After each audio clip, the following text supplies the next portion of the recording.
to Backyard Farmer from Lauritzen Gardens in Omaha. I'm your host, Kim Todd, and we are so glad you could join us for another hour of answering your gardening questions. Joining me on the panel tonight, we have our experts from Nebraska Extension, Jim Kalish, all those bug questions. Yes, great to be here tonight. Love this venue here. Fabulous, Rock Gaswa, all those weeds and turf questions. Love being here as well. It's always great to be in front of a real live audience. Yes. Lauren Giesler, who's going to be doing rots and spots. Always great to be here, Kim. And not snakes, because sitting in the horticulture chair tonight, we have Dennis Ferraro, and he will be answering critter questions. Great surprise for everybody tonight. Which is something that we are all looking forward to. I'll answer a handful of horticulture questions, but not many. Remember, this is a taped show, so you cannot call in to our panel tonight. You can always send us an email to byf@unl.edu. If you do that, please tell us where you're from. That really does make a difference. Give us as much information as you can about the location, the problem you have. Attach a picture. That is really helpful as well. You can also follow us on Facebook, Twitter. You can go to our website. All sorts of ways you can get the good information from Backyard Farmer. So with that, Jim, we're going to start with samples, and that is beautiful. Oh, I'm glad you think so, Kim. I wanted to show this as a signal for everyone to be aware of the fact that yellow jackets, and this is a bald-faced hornet nest, the yellow jackets, paper wasps, bald-faced hornets are going to be increasing in numbers through the month of August, and by the end of August, they will be quite numerous. So, number one, they are beneficial in the landscape and that they prowl around the landscape, look for caterpillars to feed on, and they go ahead and do that. So that's a service they perform. But right now, if you have any wasp activity in or near places where you think they will pose a risk, it's a good idea now to deal with it before the colonies get very large. Now this one here is a bald-faced hornet one, like I said. Typically a yellow jacket nest is like a watermelon, which has tiers of comb inside of it, but it's all made out of papery material, usually taken out of dried plants and sometimes off your own decks. Yes, you do. You sacrifice some of those fibers for the construction of some of these nests too. But if they pose a danger, it's time to treat them, and usually you can do it in the early morning hours if they're small, and hit them with one of those aerosols that has a 20-foot spray to it, so you can stand back and just really soak it up well. If it's an entrance that seems like you can't quite tell where the nest is, then you can dust it with something like carbaryl in the early morning hours and then cover it over. Now, if most of you, I suspect, would probably rather have someone else do it, have a pest control operator do it, and they will gladly take all the risks, and you can have the pleasure of not having that risk anymore, posing that safety issue. So again, if they pose a risk, yes, do something about it now, whether it's still small. Otherwise, just appreciate the role they play in nature in controlling pest insects. Excellent, thank you, Jim. Okay, Rock, what did we harvest from somewhere close to the building, I believe? Yeah, Kim, I normally bring in a weed sample, and today I brought in actually wild rye, which is a really pretty native cool season grass, and it's designed to let it be grown up. And if you look around the garden area, you can see it all over in the golf course. We'd call them out of play areas. I'm not sure what you call them in a garden like this, but at any rate, it's a really pretty. It looks almost like cultivated rye, but it's a lot taller. And this year it's especially tall, 5-6 feet in height. It blends well with some of the native forbs, and it's relatively easy to maintain. Generally, a once-a-year cleanup does a really good job of it. So that would be something you would want in areas where you're not going to have the kids play soccer or whatever. I really like wild rye. It just has a really pretty look to it. Excellent, thank you, Rock. Okay, Lauren, what's rotty and spotty?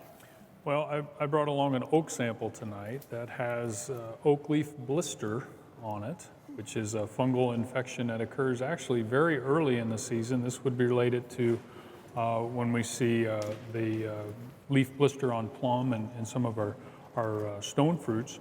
With that, we'll get kind of a close-up. You can see why they call it blister in this area. So with oak leaf blister, this is actually producing spores right now. And with those spores, those are coming out, and then those are going to go ahead and be in some of the buds that'll be on the branches, and those will stay there until next spring. And so anytime we get cool, wet weather, early in the year, that's when we tend to see more of this. So not much to do now. Dormant sprays will help a lot. All right, thank you, Lauren. All right, Dennis, we know what you brought. Yeah, I brought a bull snake, and bull snakes are the most common snake in Nebraska. They eat nothing but rodents. They carry no germs and viruses transmissible to people, and their teeth are less than a 16th of an inch. But a lot of people are afraid of them, and Lauren, my good friend, is. And so we're going to do something. This is the first time Lauren has ever had a snake in his lap, and I'll have it go over to Come here. Rock. Goes Rock. They'll get up to 8 foot. There you go, Lauren. And this is called How to Get Rid of Ophidiophobia. And you shouldn't be afraid of them. Yeah. Most farmers love them. We're talking about 12 mice a week out of your shed. It takes moles. They'll take 2 or 3 moles out of your yard in a day. And, I'm just really glad I didn't wear shorts tonight. Okay, Rock, if you want to pull him, bring it to me, because he went through there. Just keep pulling. Going right through your belt loop. He's around your back. Just feed him to Oh, me. yeah, that's great. Boy, that's wonderful. Yeah.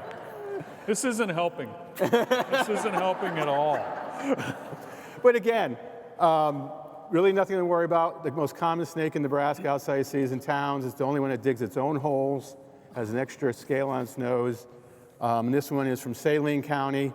They do grow up to 8 foot and completely benign, but are very, very helpful.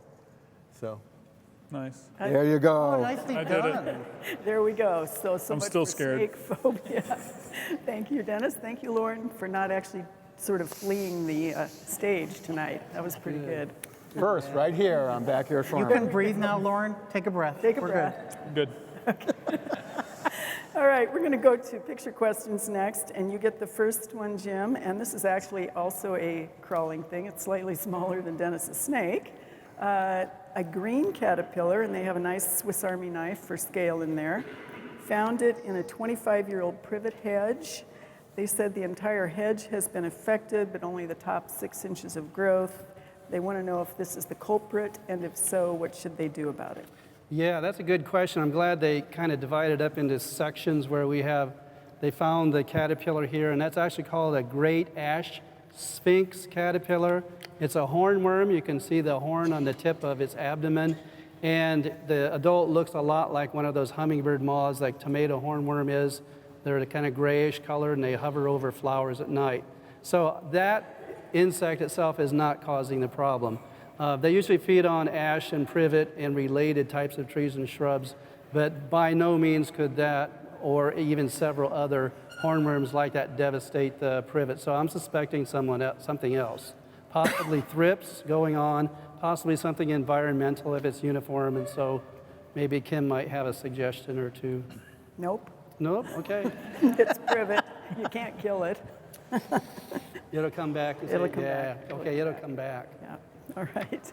Rock, this is a Dodge County viewer west of Fremont, and they have this pictured, they're saying grass or weed in the neighbor's yard creeping into their lawn, which they say is a fescue blend.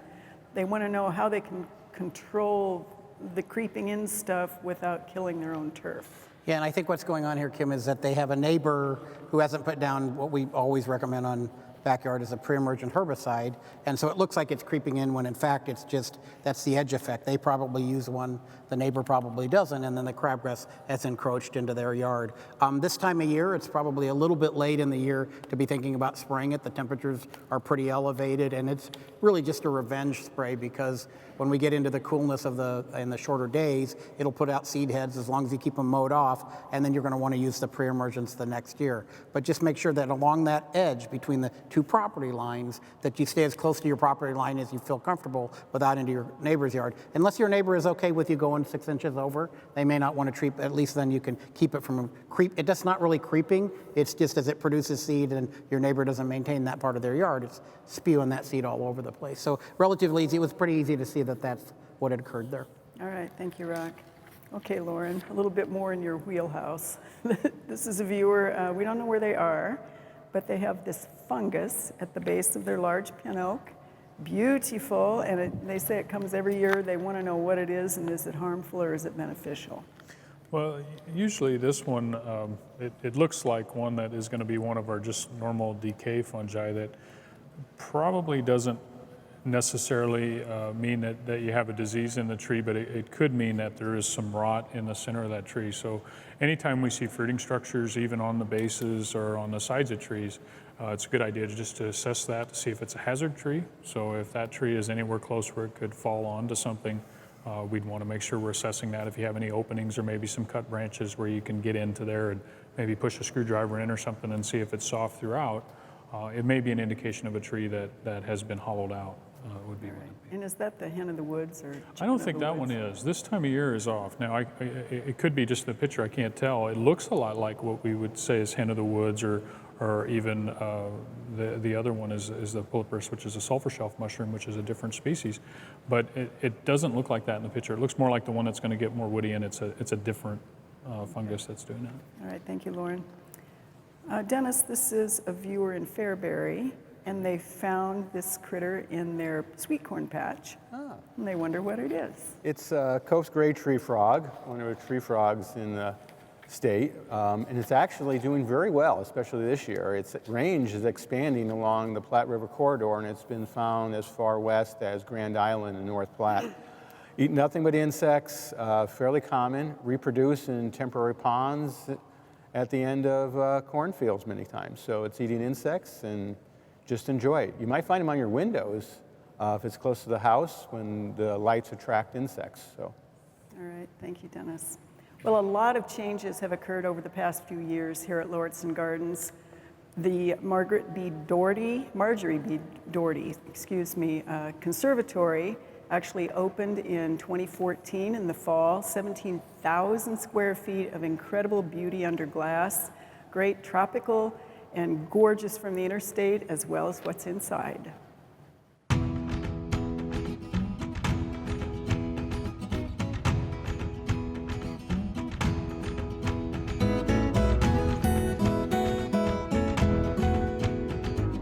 Visitors are absolutely overwhelmed. It's a really spectacular structure, and it's a gorgeous planting on the inside, and it just knocks everybody's socks off. Visitors are absolutely loving it.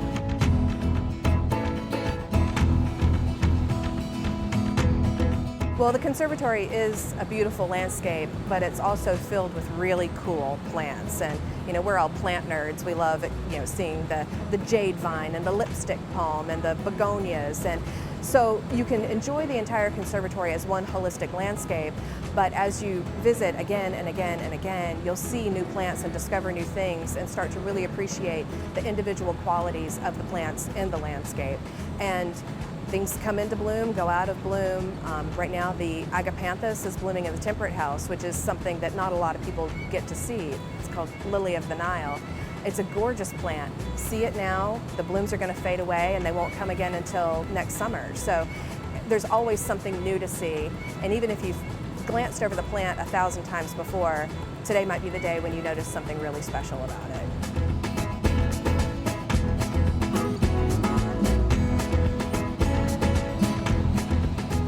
One of the things that the architects did was take inspiration from the heliconia flower.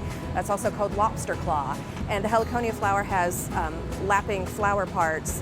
And if you were to look at the side of our building, you would see that similar architecture reflected.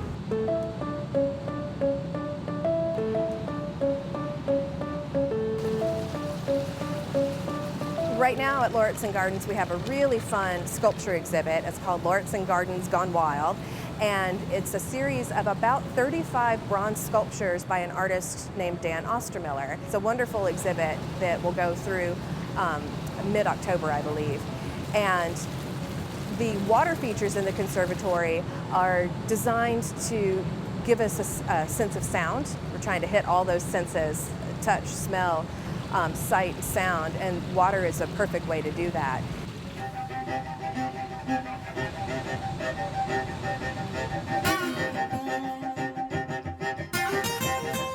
We wanted to display plants that aren't hardy in Omaha, in this region of the world, because what's the fun of a conservatory if you're just going to grow plants that you can see anywhere else? And one plant palette that people really enjoy and respond to is that mid-Atlantic or southeastern plant palette, the azaleas and camellias. We wanted to try and reflect those things, and we also wanted to show off a little bit what we could do with our technology. Because those plants require a dormant period, we actually have to mimic the temperatures, the highs and lows of Charleston, and drop the temperatures in the wintertime, put things into dormancy. We're able to manipulate our interior environment to replicate a completely different region of the country.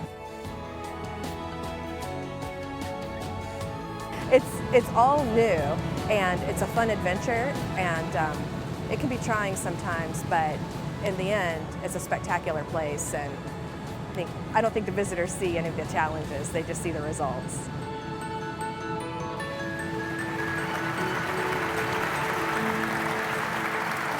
This beautiful conservatory also has a 15,000-gallon cistern under it to collect rainwater, so they are going green, which is a fabulous thing, helping with the irrigation here at Lauritzen Gardens. So when we don't get those 5 and 6 inches of rain, they can dig into that. And I want to apologize to Marjorie. It's Marjorie K. Doherty. You'd think I'd know that with K for a first initial. Oh well. Okay, next picture is from a person who has something strange going on with her coneflowers, Jim, and she says she first noticed a worm-like creature coming from the middle. Then she saw the entire cone is infested. Plants themselves look fine, the cones do not. So is this an issue? Excellent shots, by the way. Those are called sunflower head moths. They're the same pests that are pests with sunflower crops. And of course, the coneflower and other types of related flowers being sunflowers, these things make no distinction, and then they will infest the heads as they get, the flower heads as they develop. Now they're feeding on the developing seed, and of course I think about this time the flower itself is sort of reaching maturity, and so it's okay to go ahead and deadhead it out of the way to cut down the population of those sunflower head moths. If you want to try to control it in some way, then just as the flowers are about to open up, you could treat it with Bacillus thuringiensis, that bacterial disease of caterpillars, and hopefully that'll do the trick. Just one of those cases where it's always going to be a nuisance in those sunflower, or in any kind of a sunflower ornamental. And so, again, when the flowers are older, just go ahead and lop them off, and that will restore some of the aesthetic quality of the bed. All right, thank you, Jim. Rock, this is a viewer who says their yard starts out great every year, and then pretty soon it's turned to this. They dug a hole looking for grubs, they didn't find anything. They've just got all these random issues going on with this turf. Do you have any ideas here? Yeah, when you take a close look at this turf, it's got some algae growing on the surface, which usually implies very poor drainage or soil that's compacted, and so the water's staying on the surface. And this year, surprise, surprise, we've had a fair amount of water hit the ground. The other thing is if you look at the back of the perimeter of the picture, there's a lot of shade trees and shade plants. So it looks to me like that might be an area that's just way too shaded for that grass to grow. And they're going to say, well, I want to have turf there. Well, they're either going to have to go with a different shade-tolerant species, like some of the creeping red fescues or something like that, and maybe or maybe not be able to do anything about that. It still looks like that spot's got a drainage issue as well as some other stuff going on. So I'm going to say that it really needs a better description of the site so we can make a better diagnosis. But right now, heavy shade, heavy water, they don't combine for a really good environment for grasses to grow no matter what. And it looked like it was a fescue yard, which has shade tolerance, but it's not. It looks too heavily shaded and too wet to sustain a very, very good turf stand. Yeah. So All right, thank you. it's Rob. unfortunate. As long as we're on turf, Lauren, this is a viewer with buffalo grass, and they think it has a disease, and it's 3 years old. 2/3 of the front has these black spots, and then it eventually turns yellow and dies off. Full sun acorns, which may or may not contribute to it. But what do you think on this one? Is that a disease? Well, this is definitely a fungal disease. It looks a lot like some of the rust diseases that we see on buffalo grass. But now I haven't seen that a lot, but there's a cercospora leaf spot, and then there's also a rust that looks like almost like a stem rust. Do we see stem rust on buffalo sometime We don't with see that it one? like that. I'm thinking it that way. I think that black speckling is You don't think it's a saprophyte moving in after the turf is already cashed out? It could be, but those are dark and dark enough And viable. spots that look like almost like some of the things we see with stem rust. I'd actually like to see a sample of that. Sample on that one. In the meantime, though, I think it is a fungal disease of some sort that is actually coming in and doing that. So that would be of interest to see that one for real. We'll see if we can get them to and send see a if we can get sample. it. He didn't say where he's from. Yeah, so I'd like to get some more information on where it's from. And then if it is that, I'm not aware of that particular disease on buffalo that we've seen here commonly. So it would be good to see it. Once we get that identified, then we can tell for sure and look at management. But it's going to be something on that foliar fungal disease range in either case, and we're going to be looking at some sort of an application if they're trying to fully control it, or just making sure we're not doing any irrigation to favor that by overhead irrigation. All right. In other words, you're very excited about a new disease in buffalo grass. That would be Okay, a Dennis, great day for a pathologist. But not for the turf specialist. Give them something else to do. Dennis, this is a bit of a kind of a picture that's a little hard to see, but it's a bird picture, and they're wondering if we know what this bird might be. They think it has a nest behind a large shrub on the corner of their house by Pioneers Park. Appears to like the ground as opposed to perching in a tree. Thought originally it looked like a prairie chicken. No, it's a bobwhite quail. It's a male bobwhite quail. And one of the pictures they sent me was great. And we do have a lot of quail, bobwhite quails here, and there's Montezuma quails, and there's Rocky Mountain quails.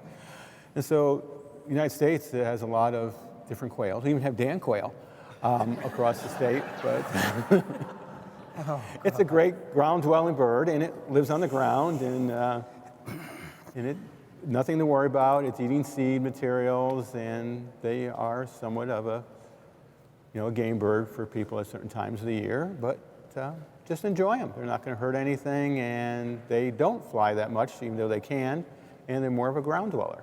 Can you make the noise? No, I can't. Good. I can do frog calls, I cannot do birds. Well, most of us have had issues with fruit flies, especially on our counters in our kitchens on occasion. We have a new beastie in town, which is a little bit more of a concern, and so here's Tom Weisling to tell us a little bit more about this guy.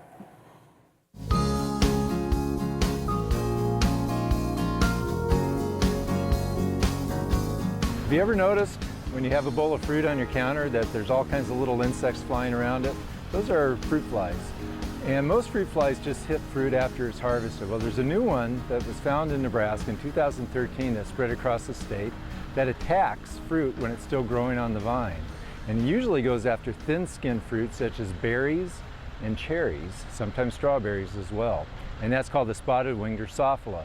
Spotted-winged drosophila is a little bit different, like I said, because it attacks fruit when it's still growing, and infestations can be pretty hard to spot until the fruit is actually infested. So one way to find out if you have spotted-winged drosophila is to use a little trap that's just a jar with holes drilled in the side that has a little bit of apple cider vinegar, and then on the inside of it, you put a sticky card in there that captures the fly. If you find anything you suspect it's spotted-winged drosophila, contact your local extension office and let them know. And then there are some management tactics you can use, such as harvesting infested fruits and destroying that, or even using barriers of fine mesh to keep the flies from ever getting to the fruit in the first place.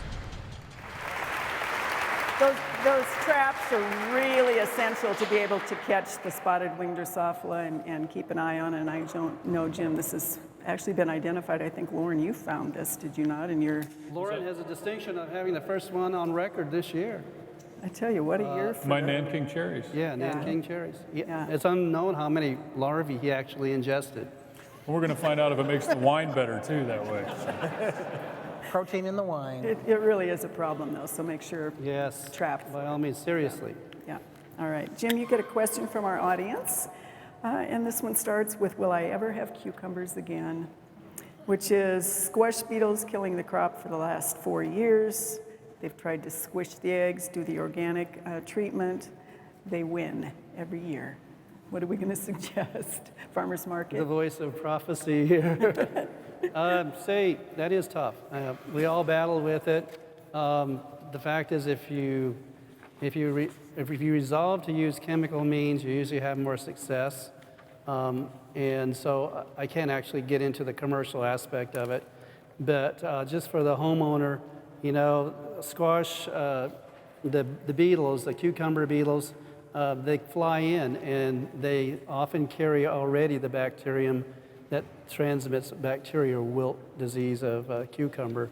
So I don't know what you do. I've battled it myself. The only thing I can suggest is if you keep at it, a relentless type of application of organically approved type of insecticides, such as pyrethrins, that would be like the early part of the day or late in the evening. This is so that you avoid affecting the pollinators with any kind of an insecticide. But keep that up. Make sure you plant more cucumbers than you actually need, or zucchini squashes. You know, plant them in succession. There may be a time when they will lapse in numbers and you'll have some success. But it has been a challenge, and so it's nothing that we have simple answers for. All right, thank you, Jim. Rock, this is also a question from the audience, and they want to know what you can use on nutsedge after the longest day of the year. Your hands. No, I mean, spraying a herbicide on nutsedge this time of year usually results in increase in breaking dormancy in the tubers that are down in the soil. So your best thing to do is hand pull. That doesn't seem to break dormancy in the tubers that remain back in the soil. Because a single nutsedge plant can produce like up to 20 individual nutlets. So by this time of year, they've produced all those reproductive nutlets, right? So you pull one up, and that doesn't send this signal, and we think it's hormonal. But if you spray it, the chemistry that you're applying will move in and it'll break the dormancy. So you'll pull one, or you'll spray one that it's up, and then all of a sudden you'll have 7, 8, or 9. I've seen as many as 15 in my yard. So it's not a good idea to be spraying this time of year. Although we are doing some research with some new chemistries that looks like there may be something on the market in the not too distant future that you could spray this late in the year. But I'm not a strong advocate of that, because when you start spraying this time of year with the heat, even with the high humidity, the potential for drift and volatilization is really high. And you've got tomatoes and grapes and all these other things that you're trying to propagate, and all of a sudden you get drift, and then that's sort of a bad thing for the grapes and the tomatoes. So let's try to avoid that if we can, and avoid herbicide applications in the heat of the summer. All right, thank you, Rock. This is also from our audience, Lauren. One of many questions about blight on tomatoes. And every year they try to rotate, do the right thing, choose resistant varieties, and they still have issues. So our most common blights that we see on tomatoes are fungal. So when we think about managing those, we're looking at foliar fungal disease management. And with that, so we're going to do anything to reduce inoculum or those spores that are out there. So all that debris and cleanup of the garden is going to be critical. Anytime you have leaf material that's infected, you can do some removal of those. And then make sure you have straw mulch on the bottom. That's going to keep that soil from splashing up and bringing that disease to start again. And then finally avoiding overhead irrigation. And then you may have to get to a fungicide program. But you can get by with many of those cultural steps. And then you could look at, if you wanted to stay organic, even something like a copper or sulfur product, which could reduce some of those. So try the others first. Usually they won't wipe them out, and you'll still get plenty of fruit. But if you really want to control them, you're going to probably have to go to some sort of an application if you're in that garden setting every year. Okay? All right, thank you, Lauren. Dennis, from our audience. Yes. Small piles of fine, loose dirt have been showing up, and a few have holes under them, and it looks like something is traveling under the grass, killing it. They tried gopher gasser, and it stopped a little bit of it, but it didn't gas all the gophers. That's because it's not a gopher. It's most likely a vole with a V. They actually leave trails by chewing the grass down to the crown, and they make holes with fine dirt around them. There is some toxicants you can use, but we try to have you stay away from those because there could be some secondary problems. And another problem is if you use the wrong toxicant and you have fruit around or vegetables that can be taken up. So I like to suggest the box traps that you can get online or from larger stores, mainly co-ops. And these traps will hold up to 15 of them, and you hardly have to bait them. You just wind up the trap, put it along the trail, put a little bird seed or grass seed around the entrance, and then at night, flip, flip, flip, flip. You usually get a bunch of them in one night if you put it in the right location. If not, change it the next night to another location. There's several brands of these multi-trap box traps, catch-alls, Tomcat, and things like that by different companies. But it seems to be the best way that you know you got most of them gone. And then you have to do what with them? You can do what you want with them. You can feed them to your favorite bull snake. No, I don't want them. I have enough. Because I don't know where they've been. I won't feed them my snakes, or university snakes. None of them are mine. The aluminum trap has directions that you could place it in a bucket if you really want to do that. Otherwise, voles do not come under the do not translocate regulations. So you literally can give them to your favorite relative by releasing them at their yard. Or in the backyard farmer garden, which you've done. And speaking of which, we have really had a good season once we finally got some produce out of the ground in our rain. Now we're using drip hoses. Master gardeners are doing a great job. We have peppers, we have tomatoes, we have flowers. Let's take a look and see what's happening this week in the backyard farmer garden.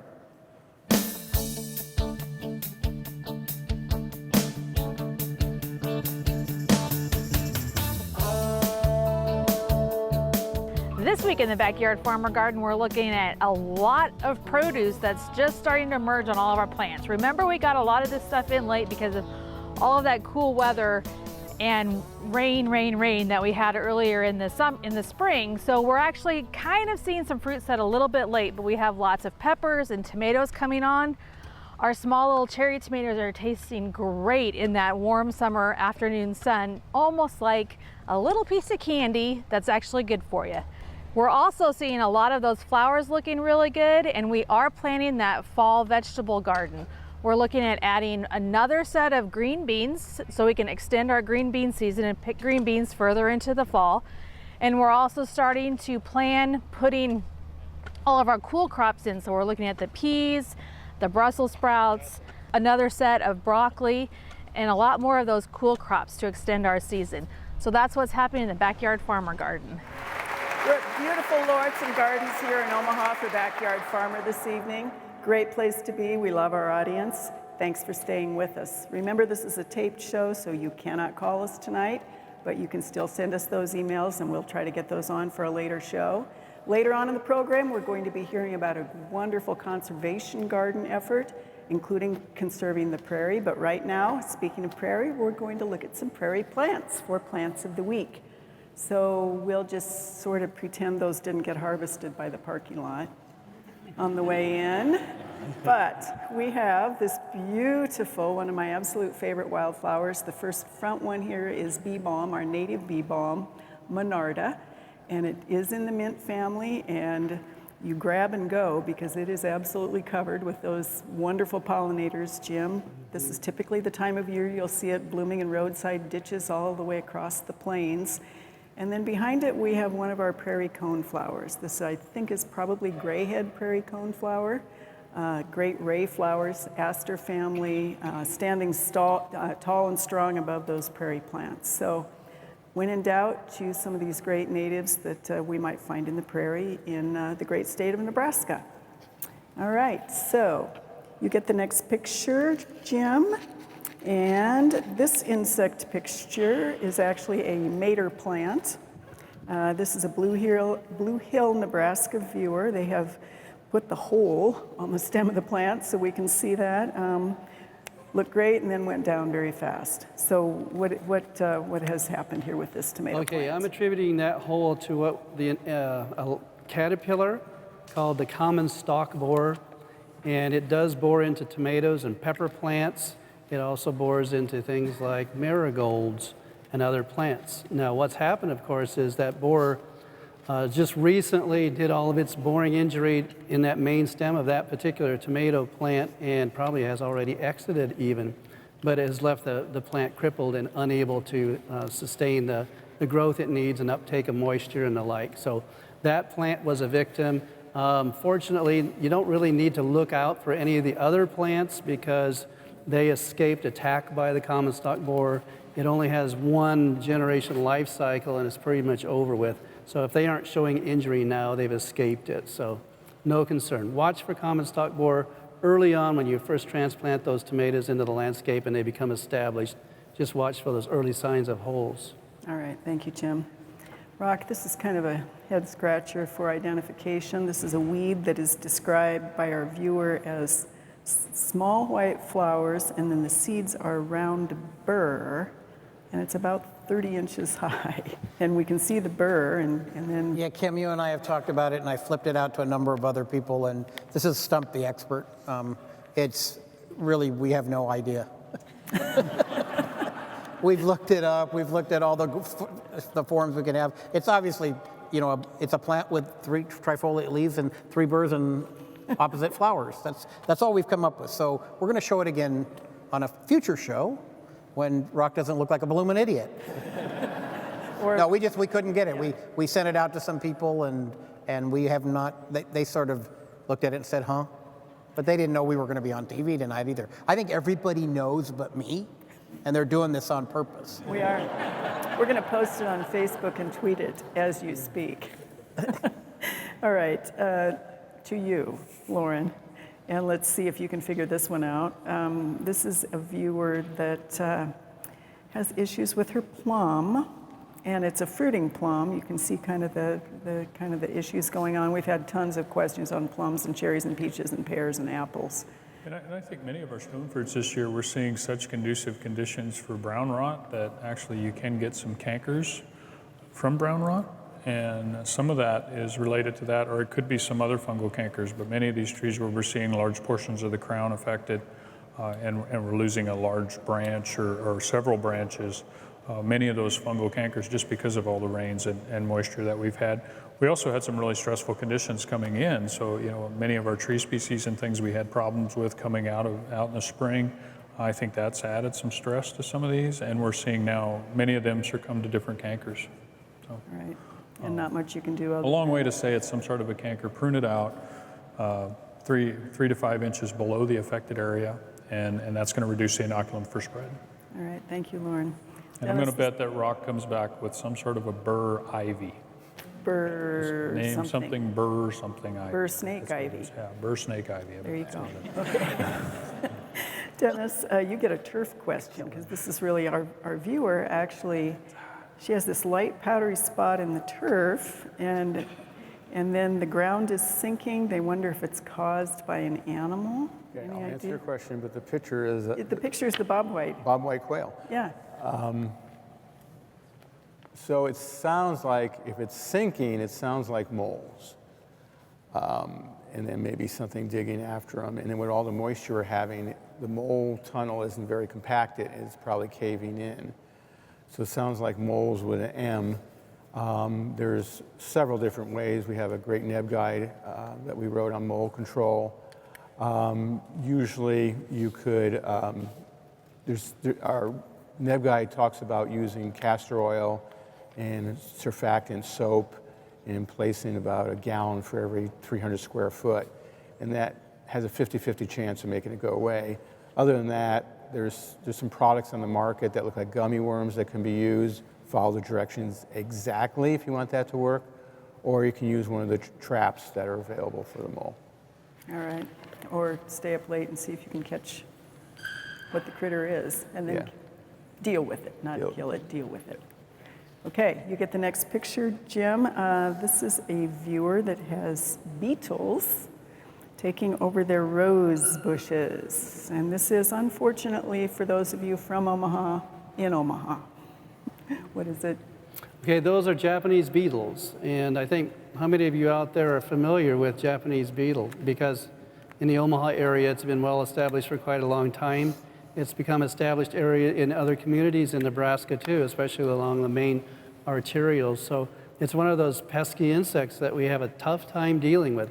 Not only a turf pest with white grub, the larval white grub stage, but also as the adult because it has a wide host range of a number of different plants on which it feeds, including roses, obviously, too. So I talked to Fred this morning, and I was asking for maybe if we could work out some way to control them, because traps don't work. You can have traps that you buy, and they'll load up with thousands upon thousands of the beetles, but they really don't work when there's so many in the landscape. So he suggested, and I thought this was pretty good, that you would apply an insecticide such as 7 in the morning hours, like 7 dust or 7 spray in the morning hours while they're resting on the foliage or in the flowers, and kill them. But what you have to do then after that is, so I'm saying maybe treat in the evening hours or the very early morning hours, and then after they're affected, then go ahead and wash off the foliage so it's not going to, so the 7 or carbaryl won't be there to affect the pollinators. And I think that's a pretty good strategy. Regardless, like in the early morning hours or late night hours, treat them then when they're just resting and relaxing overnight with their bellies full, you know, and then that will take care of that window part away from the time when the pollinators are active. All right, thank you, Jim. We have a good turf, bad turf question for you, Rock. She's wondering if this is something that needs to be pulled or sprayed. This is a Blair viewer, pulled out fairly easily, and she said she did not do any overseeding or new seed this year. Yeah, and I get the impression that this is not looking like the rest of their lawn. Right.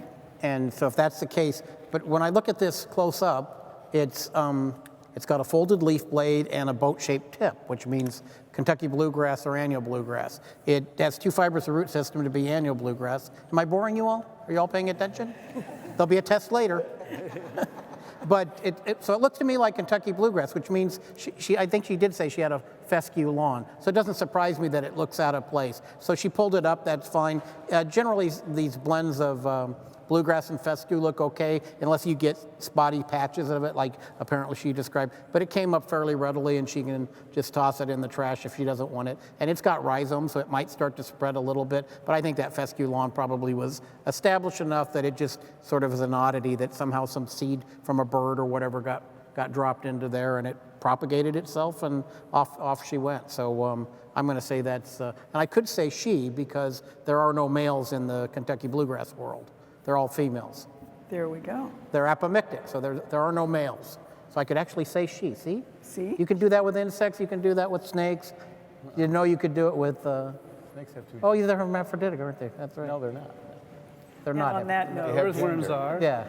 and on that Depends note, on which fungus and we're on talking that about. note, Oh, and it depends on what fungus we like. We're taking over the show. You're done? Yeah. apparently, because I can't reach you to kick you. All right, Lauren, this is a viewer with lilacs. And she has sent us images. It's a white lilac, about 20 years old, bloomed normally, and then started doing this in about mid-June. She says it is spreading. She thinks it's disease-based. And so we're seeing this now. There are some black tips on the picture that we're looking at, as well as some burning on the leaf blades themselves. So one of the things we've seen with a lot of the rains this year are some of those black tips on lilac. We've seen it on cotoneaster.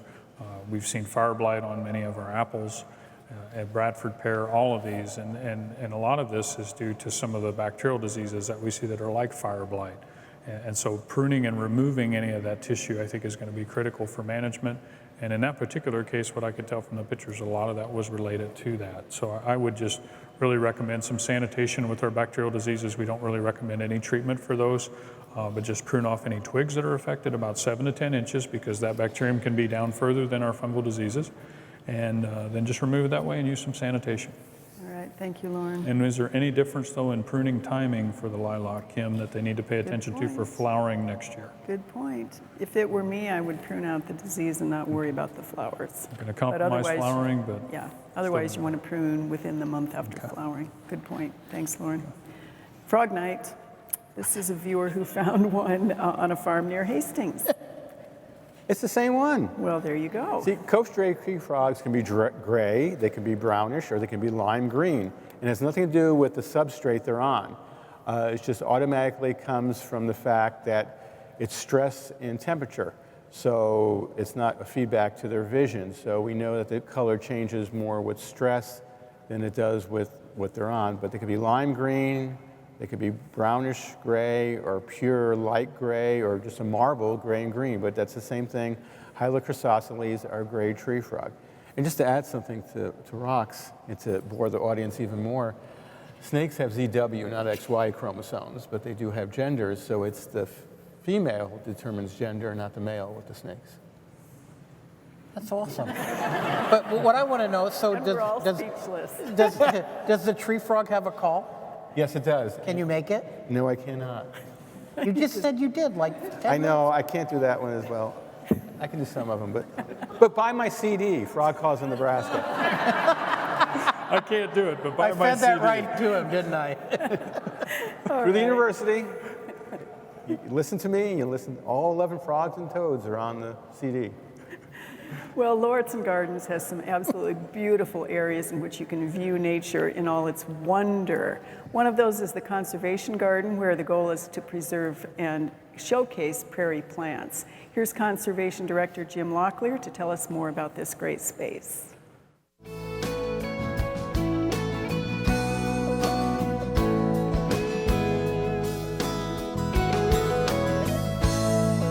Welcome to the Conservation Discovery Garden. This is the newest feature at Lauritzen Gardens, just opened in June.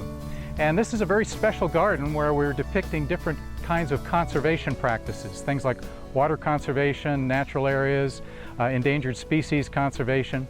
And so we have several different areas, different messages as you work your way through the garden. The place where I'm standing right now is our woodland restoration area.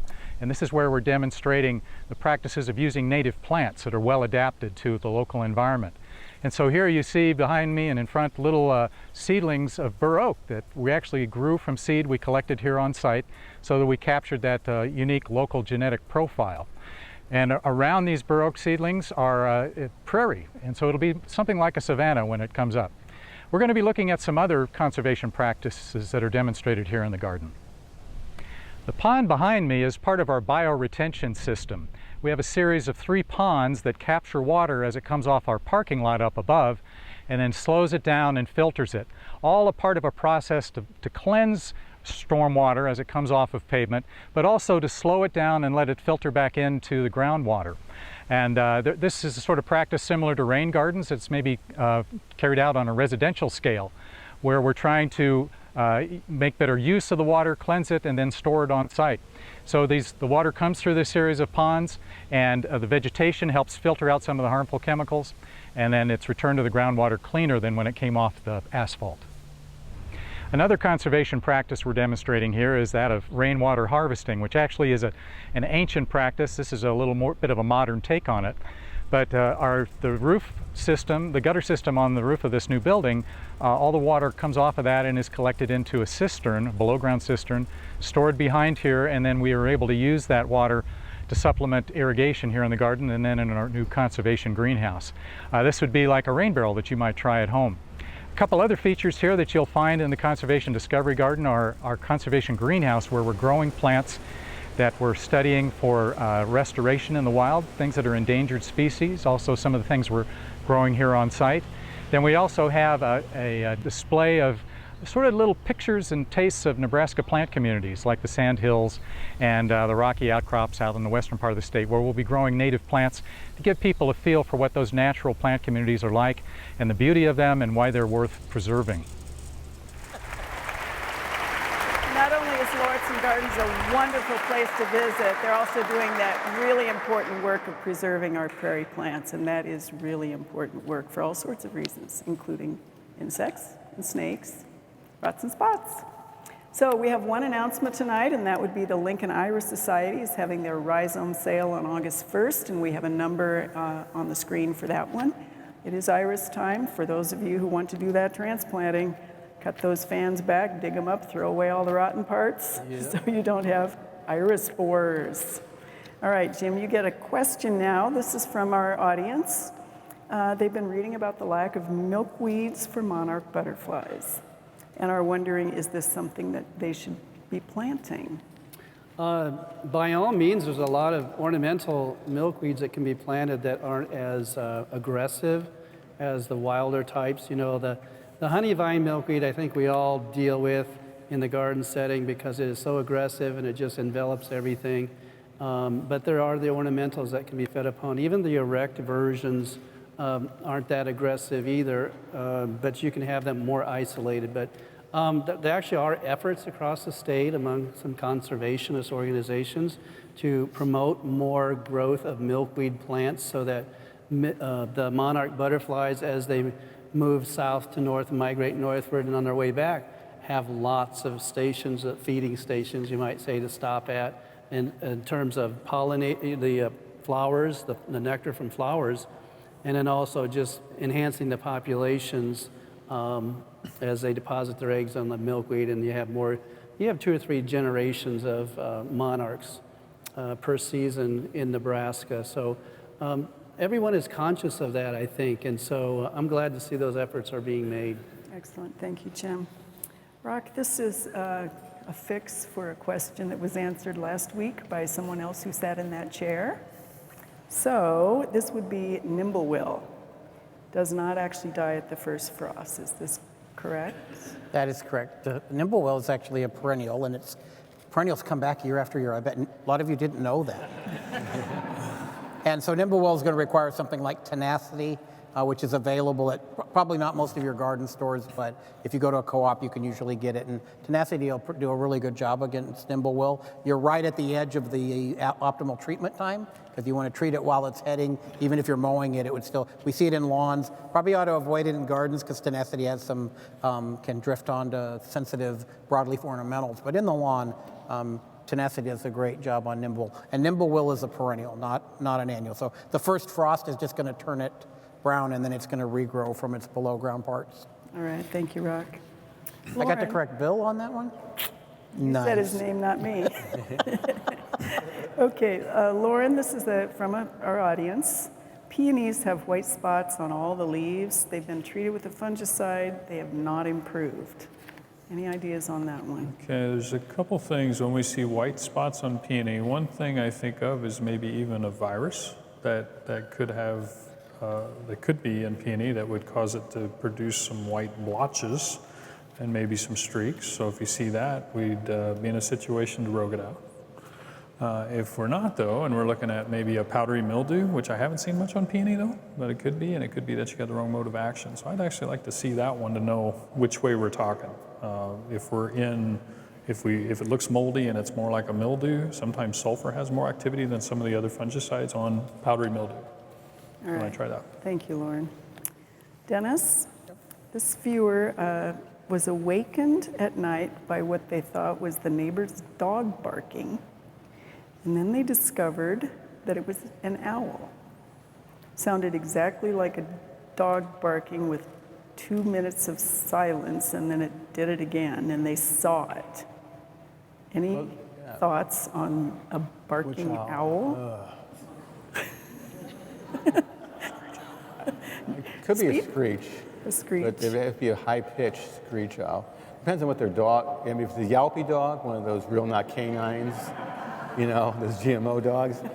A screech owl and those GMO dogs sound the same, but a real canine, like a wolf, would be completely different. Well, they said they saw it on the peak of the roof, and it started screeching after it stopped barking. Oh, it did start screeching. Okay, yeah. So, yeah, we have plenty of screech owls around. Yeah. And they're feeding on the voles and the mice and just doing a good job. And they are protected, so just enjoy them. Yeah, and they eat all sorts of, as you said, all sorts of interesting critters, right? Well, I'm going to answer one horticulture question before the end, and this would be somebody from our audience asked about when to prune oak trees and why, and the answer is not now. Because you can spread oak wilt if you do pruning on oaks prior or during the season when they are not dormant. So you want to prune October to February or March for oaks and not do any pruning now unless you've had one of the dreadful sorts of storm events that we had come through the southeast part of the state and your oak tree happens to be lying in the front yard. Then you might want to do a little bit of pruning on that. So that kind of is a little bit of a different situation. But that really can be a serious disease, and we are seeing it in the kind of the eastern part of the state.